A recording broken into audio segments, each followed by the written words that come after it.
Troisième exercice, de la géométrie dans l'espace, deux parties différentes. Alors il n'y avait pas marqué partie 1, partie 2, mais on voyait très bien les deux parties très différentes.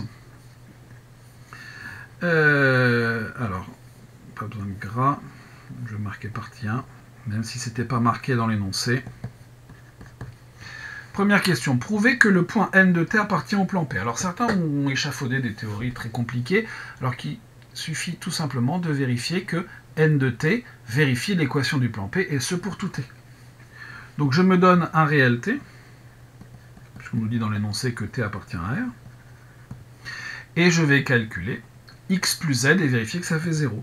Donc j'ai donc x de T, donc j'ai cosinus de T sur racine de 2, ça c'est le x, plus le z, moins cosinus T sur racine de 2, et ça fait 0. Donc, pour tout T appartenant à R, N de T appartient à P, puisqu'il en vérifie l'équation. Première question, 0 difficulté. C'est des questions qui seront un petit peu plus difficiles, hein. Soyons honnêtes. Deuxième question. Déterminer une représentation paramétrique de la droite D, intersection de P et Q. Donc on a la droite intersection de P et Q, donc on va résoudre x plus z égale 0, et x plus y plus z moins 3 égale 0. Je résous, donc je garde le x plus z égale 0, et ensuite la deuxième ligne, je fais quoi? Je fais la deuxième moins la première, et il va me rester que y moins 3 égale 0. Et donc, je vais avoir que y égale 3, x égale moins z, tout simplement. Et donc, une paramétrisation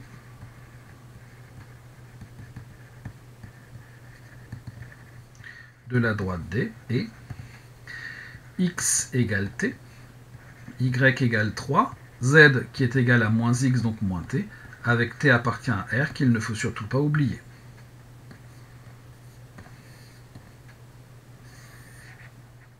Et voilà, c'est parti pour la deuxième question. Troisième question. Calculer a carré de t plus b carré de t plus c carré de t. Ok.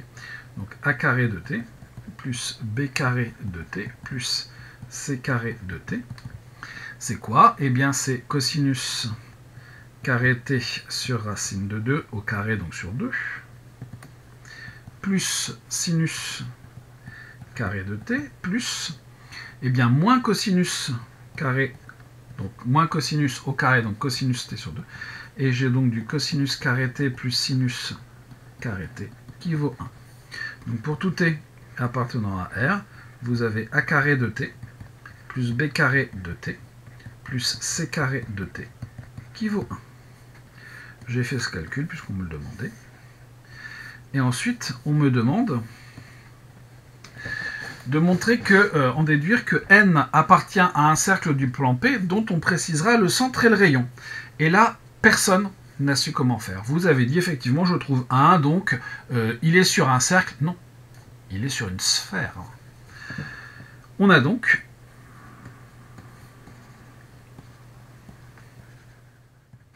la distance O pour tout T appartenant à R,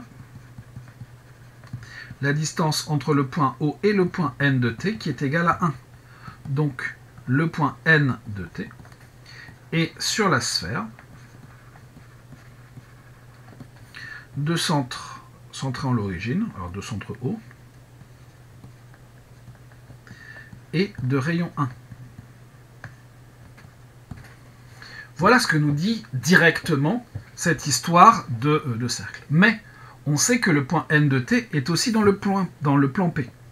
Mais N de T est aussi dans le plan P.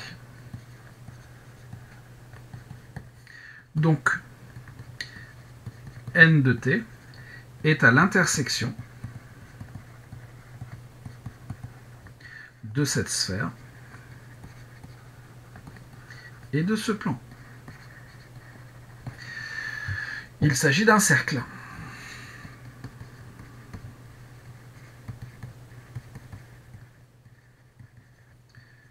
Que nous allons chercher.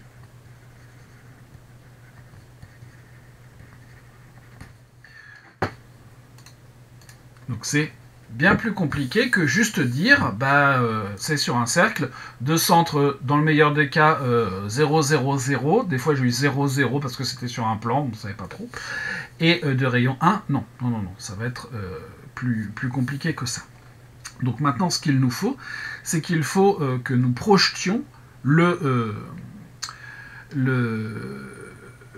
l'origine sur le plan. Déterminons le centre de ce cercle. Il s'agit du projeteur orthogonal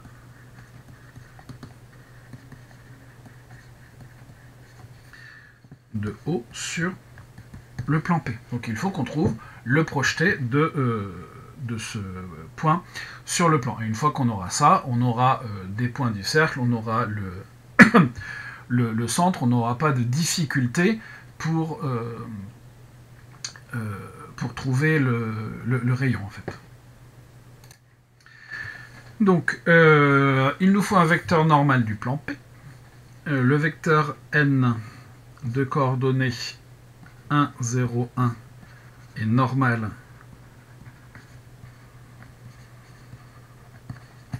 au plan P.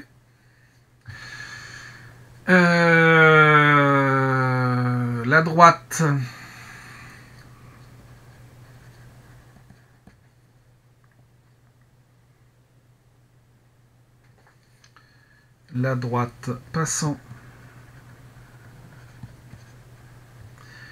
par O est dirigée par ce vecteur n de représentation paramétrique. Alors,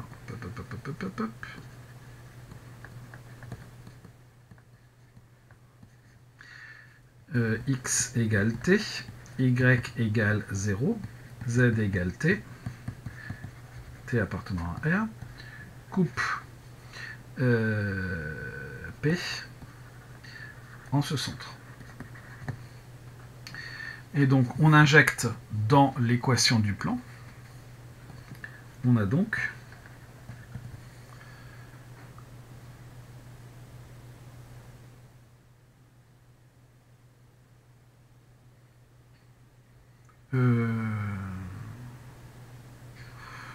c'est bête tout ça. On n'a pas du tout besoin de tout ça. Puisque O est dans le plan P.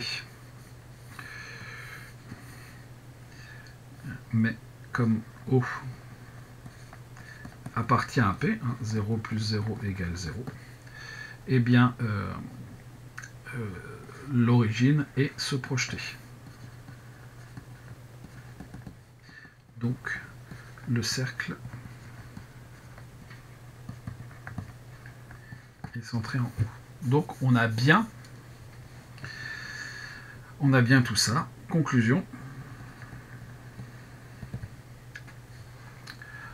On a tout ce qu'il faut. On n'a même pas besoin de... sinon, si le point O n'avait pas été sur le plan P, il aurait fallu qu'on cherche l'intersection de la sphère avec le plan P. N de T est sur le cercle inclus dans le plan P, centré en l'origine et de rayon 1.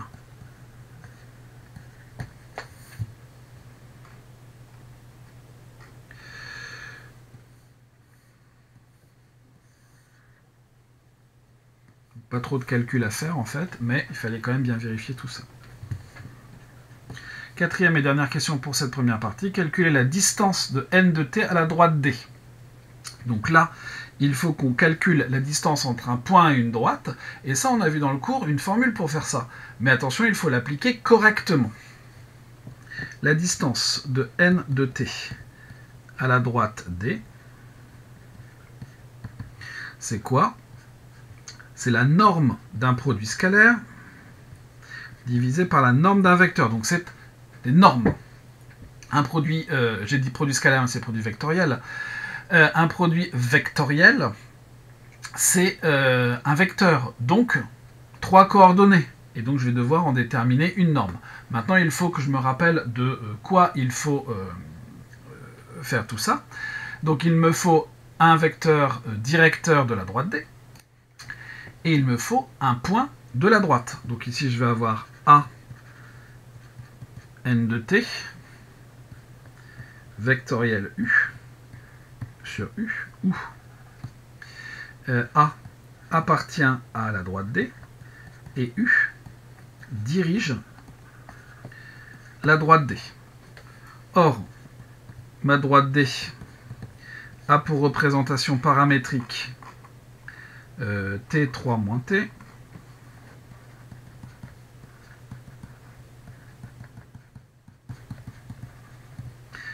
Elle passe donc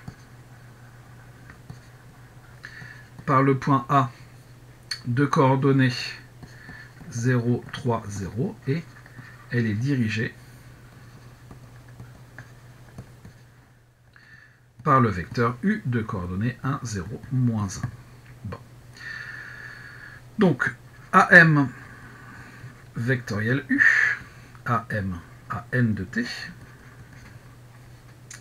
ça sera donc n de t, donc cosinus t sur racine de 2, moins 0, sinus t moins 3, moins cosinus t sur racine de 2, vectoriel 1, 0, moins 1, et j'obtiens un vecteur et non pas une somme comme je l'ai vu plusieurs fois. Donc je vais avoir ici du moins sinus t moins 3, moins 0 fois cosinus machin, donc ça fait 0. Ensuite, j'ai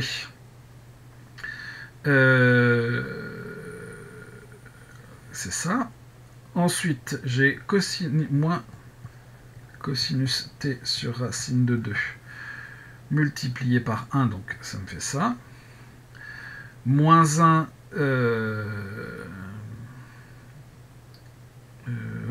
plus cosinus t sur racine de 2. Et mon dernier, c'est sinus t moins 3.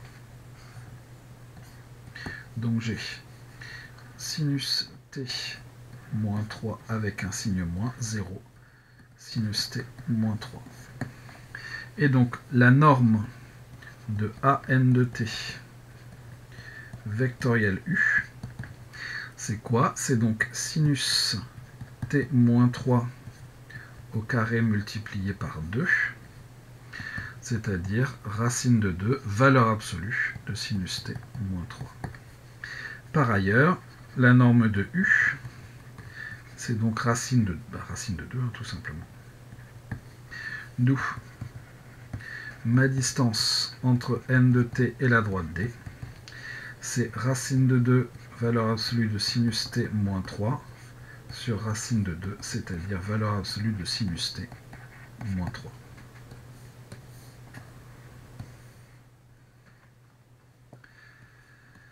Ensuite, la distance de n de t au plan Q. Distance de n de t à Q. Donc là, c'est une valeur absolue. Donc j'ai... Alors, je remplace dans l'équation de Q x, y et z par les coordonnées de n. Donc j'ai cosinus t sur racine de 2 plus sinus t moins cosinus t sur racine de 2 moins 3 en valeur absolue, que je divise par la valeur absolue, la norme de... ça correspond à la norme d'un vecteur normal, donc racine de 3 ici. Et donc j'ai valeur absolue de sinus t moins 3 sur racine de 3. Ça c'est la distance entre n de t et Q.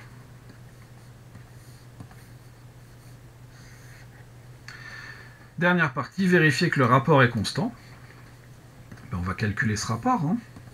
La distance entre n de t et d, divisé par la distance entre n de t et Q, c'est sinus t moins 3 divisé par sinus t moins 3 sur racine de 3, c'est-à-dire racine de 3. Le rapport est donc bien constant.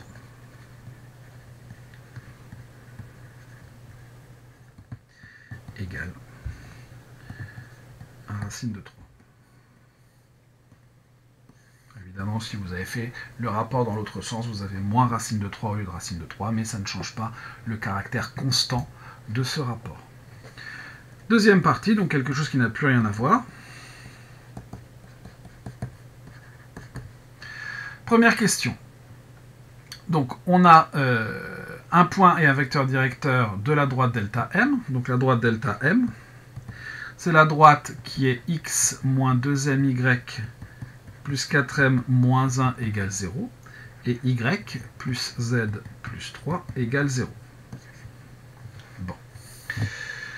Pour s'en sortir, eh bien, il faut, comment dire, résoudre ce système. Alors, vous remarquez que ici, on va pouvoir exprimer assez facilement x en fonction de z en fonction de y. Donc ici, j'ai x est égal à 2my plus 1 moins 4m. Et ici, j'ai z qui est égal à moins y moins 3. Et donc, une équation paramétrique de delta m et x est égal à 1 moins 4m plus 2m t, y égale t, z est égal à moins 3 moins t, avec t appartenant à R. Et donc ça me permet de dire que delta m passe par plein d'autres points, hein, mais en tout cas par le point AM de coordonnées 1 moins 4m, 0 moins 3, et est dirigé par le vecteur qui s'appelle UM, de coordonnées 2m, 1, moins 1. Là aussi, hein, il y a d'autres possibilités. Mais avec ce que j'ai résolu, j'ai obtenu ça. Deuxième question. Déterminer M pour que les droites D de la première partie et delta M soient coplanaires. Deux droites sont coplanaires.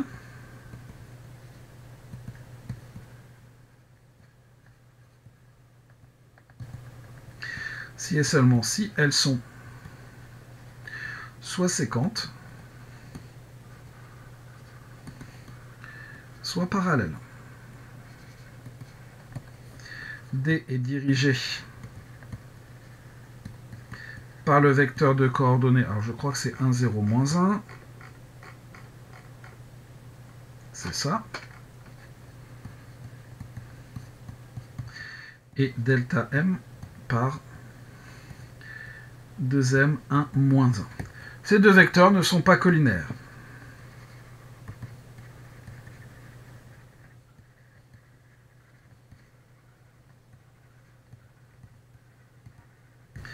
Donc, D et delta M ne sont pas parallèles.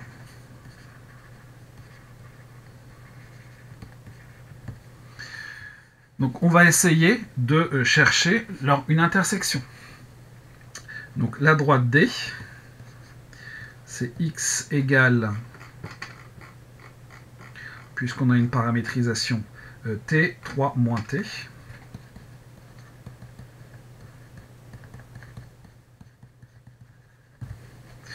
On va injecter ça dans le système d'équations.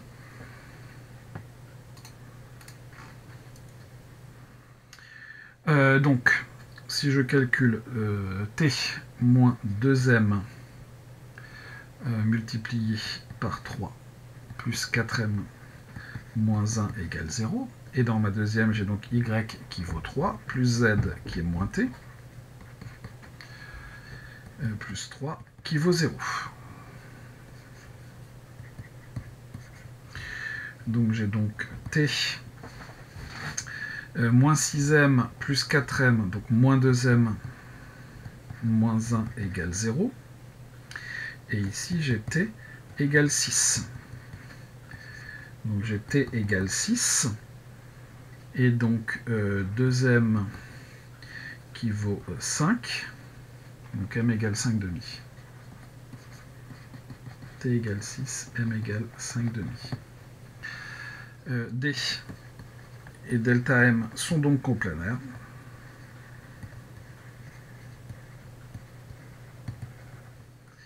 En fait, elles sont même séquentes.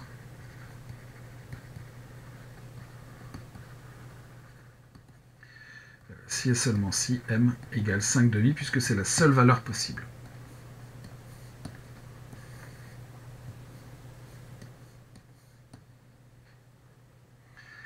Question 3. Pour cette valeur de m, détermine une équation cartésienne du plan R qui contient d et delta m. Donc ici, ce plan R passe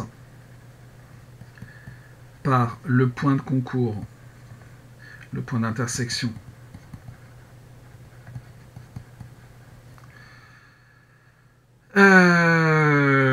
de D et delta M, qui est x égale, donc t égale 6, 6, y égale 3, z égale moins 6. D'après le système de la question précédente.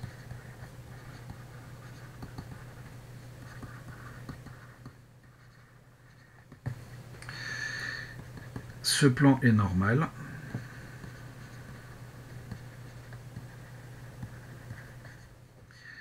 Au vecteur 1, 0, moins 1, vectoriel 2m, mais avec m égale 5 demi, donc 5, 1, moins 1.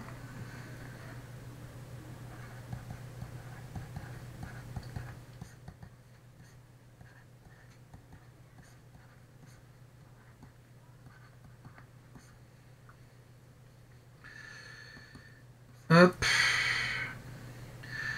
Donc 0 multiplié par moins 1, donc ici on va avoir 1. Ensuite on va avoir moins 1 multiplié par 5, donc on va avoir moins 5. Moins 5 plus 1, moins 4. Et enfin, une fois 1, donc 1. Donc m de coordonnées x, y, z appartient au plan R, si et seulement si. Le vecteur, le point de coordonnées, alors, faut que je lui donne un nom.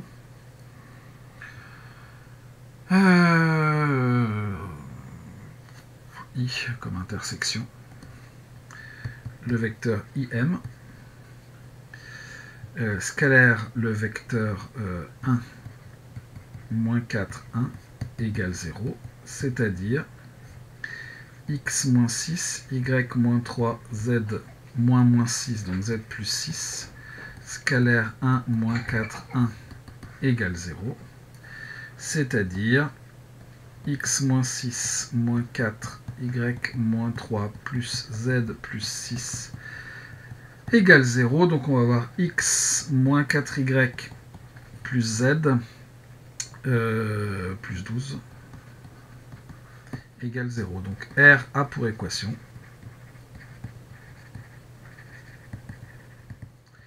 x moins 4y plus z plus 12 égale 0. Est-ce que si je remplace 6, moins 6, 0, moins 12, ça marche? Bon.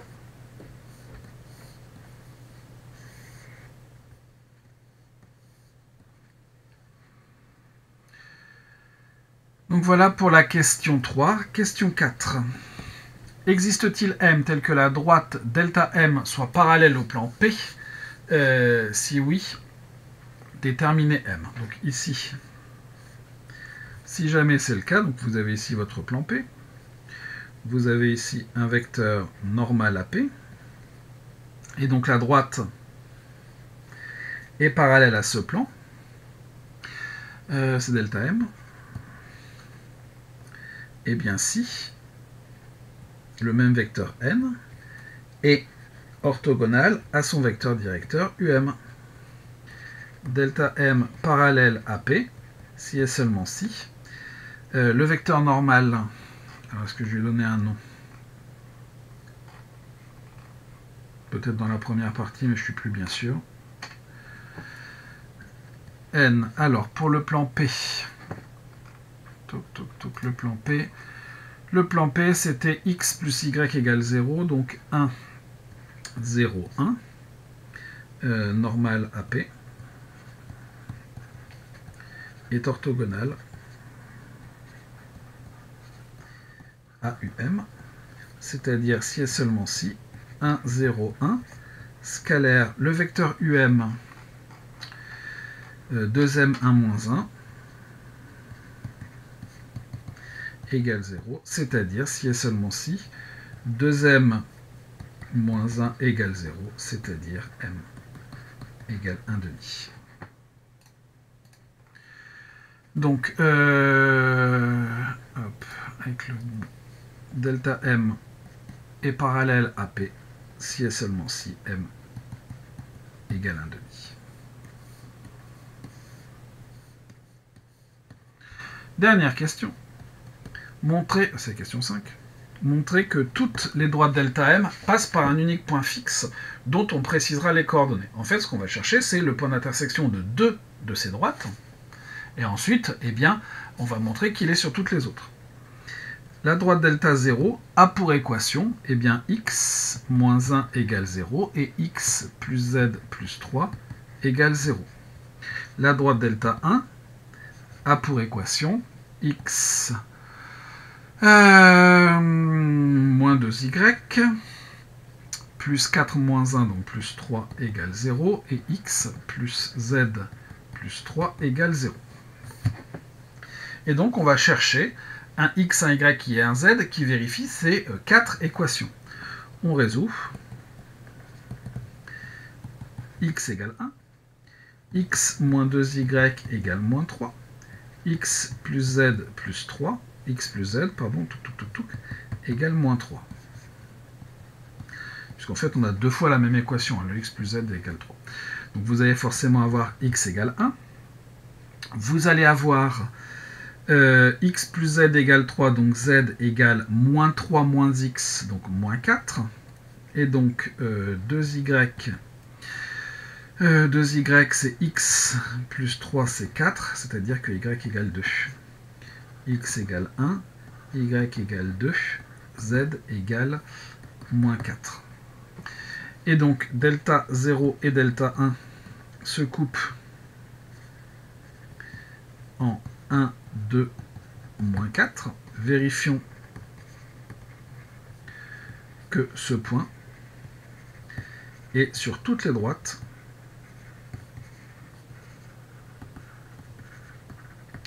delta m. Et donc évidemment on va avoir x, y plus z. Ah zut, c'est y plus z. Donc l'idée est bonne, mais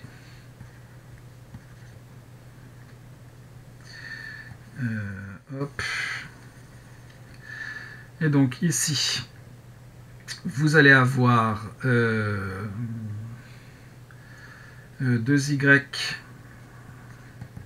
est égal à x plus 3, c'est-à-dire égal à 4, donc y égale 2, et donc z c'est moins 3 moins y, donc moins 3 moins 4, c'est-à-dire moins 7.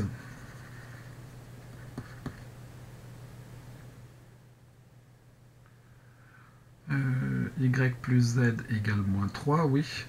Donc z, c'est moins 3 moins y.